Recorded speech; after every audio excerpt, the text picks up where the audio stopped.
welcome to the Leader of the Opposition, Keir Starmer. Thank you, Mr. Speaker. May I join the Prime Minister in saying, well done, England, and I hope we can say that next week and the week after.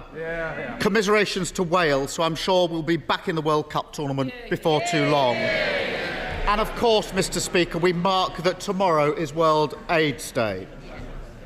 Mr. Speaker, Winchester College has a rowing club, a rifle club, an extensive art collection. They charge over £45,000 a year in fees. Why did he hand them nearly £6 million of taxpayers' money this year in what his Levelling Up Secretary calls egregious state support? Prime Minister. Mr. Speaker, I'm pleased he wants to talk about schools, because we recently announced billions more funding for our schools. We're helping millions of the most disadvantaged children catch up with their lost learning. And we're driving up school standards, Mr. Speaker. But during COVID, he wanted to keep schools closed. We shouldn't be surprised, because I listen to parents and he listens to his union paymasters.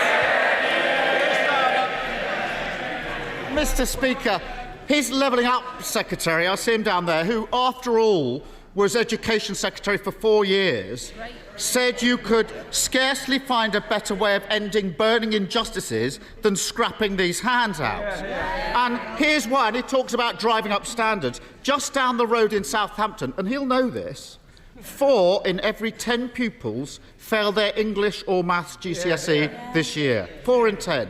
Is that £6 million of taxpayers' money better spent on rifle ranges in Winchester or driving up standards in Southampton? Prime Minister. Well, Mr. Speaker, he talks about school standards. It's under a Conservative government, and thanks to the reforms of the former Education Secretary, that now almost 90% of schools are good or outstanding. That's when we came on. But Mr. Speaker, whenever he attacks me about where I went to school, he is attacking the hard-working aspiration of millions of people in this country. He's attacking people like my parents, Mr. Speaker.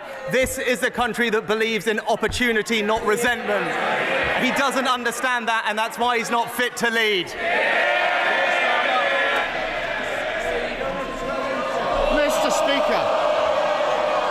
Mr. Speaker, if he thinks the route to better education in this country is tax breaks for private schools in the hope they might hand that sum down to state school, that's laughable.